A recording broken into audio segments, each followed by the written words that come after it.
What's going on, everybody? Justin here. The Winds of Change is the channel name. Thank you for stopping by.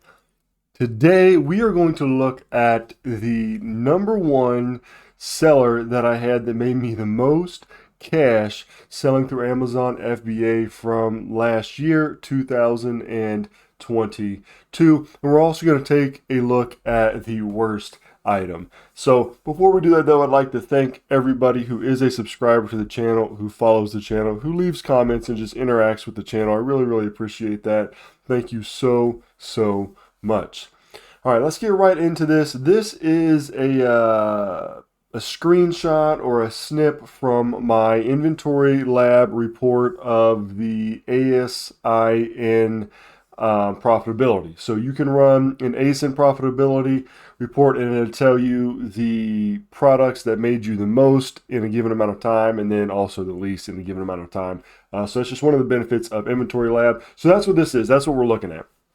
So if you're trying to find this information on Amazon Seller, I'm not sure exactly how to do that because I use this third-party app that makes it super nice. But let's look at this. The Shiseido Benefiance Extra Creamy Cleansing Foam, 4.4 ounce. Now I got these from Marshalls and I picked up 10 of them. And you can see people ordered one at a time, and I spent $20 each on the item. I actually made a short about this, and the short actually got a lot of views, and I got a lot of hate too. People were calling me like a sweaty reseller, and I'm the reason that people don't get good stuff, and all kinds of things, right? Anyway, got 10 of these, paid 20 each for them, so that's $200, right, that I spent on 10 of them, and then the revenue was $817.50. These things had a crazy profit margin. I mean, they were making like $40 each, right? And so that was insane. And as you can see over here, the profit was $459. So off this one item, 10 of these, I made $459, and that was the most profit from a single item that I've made from last year. And the ROI was 230%, which is really nice. So ROI is return on investment. To put this simple, if you spend $10 on an item and you get $4 profit, that's 40% ROI.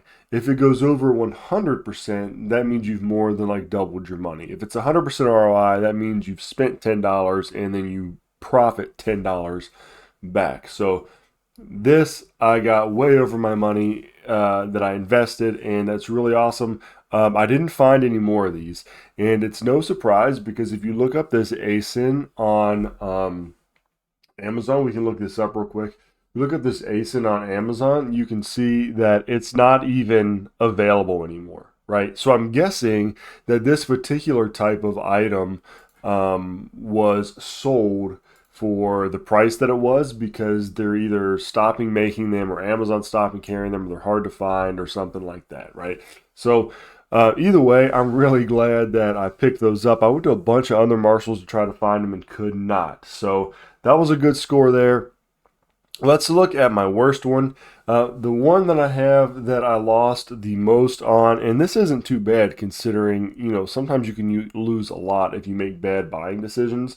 This one I actually lost out on. This is when I was going through a sort of like buy shoes online and resell them phase, which I have made a lot of money doing that in the past, but it's just sort of a pain in the butt. And plus, it takes a lot of time. So I was paying for a lead list, and that was like $200 a month. So there was just a lot of pressure to like even just get them to make that back, that expense, and then people returning shoes and all that kind of stuff. Anyway, this was a Sorel Women's Harlow Chelsea Waterproof Ankle Booty Camel Brown 6M US size.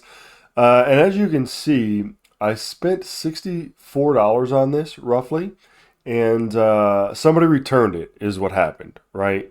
So somebody bought it for like 135-ish, and then they returned it, so then I had to give the money back. So this will calculate this price as me still having that shoe. So it counts me as still having the asset.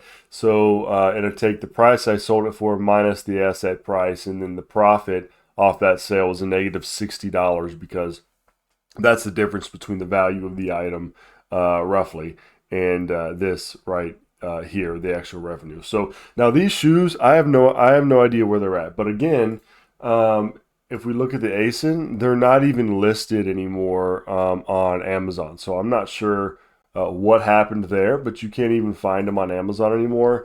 Now, I probably have these honestly in my basement or something somewhere, and I just need to relist them to try to sell them on like eBay or another platform. So the negative profit here is sort of just how the system calculates it, but I still do have that item, and the value of the item is going to depend on whatever I sell it for on whatever platform. So I can get some of that money back. It's probably just not going to be as much as I wanted to. Like, I didn't intend on having these returned and not selling them on Amazon. So eBay typically and other platforms don't have as high a value on items as Amazon does. But I'll at least be able to recoup some of it as soon as I find them and get around off my butt and get them listed. So those are the two items. The one that I made the most on, so almost $450 on a single item, selling 10 of them, so about $45 profit per item. And then this one here is the one that I lost the most on so far. But even that, I still have a little bit that I can recoup my money on. So let me know in the comments down below what your best item was and what your worst item was. What did you learn last year? What was, anything you were really excited to sell? Anything that was sort of a bust that sticks out to you? Let me know. If you like the video and you like selling on Amazon and learning about that, then subscribe to the channel and have fun doing it. It's a new year, new goals. So, go out there and get it. Even if you're watching this in the future and it's not just after 2022, it's never too late to change your goals and to change up your business model and what you're doing. So do what works, have fun doing it, make some good money, have a good one, and I'll catch you all later.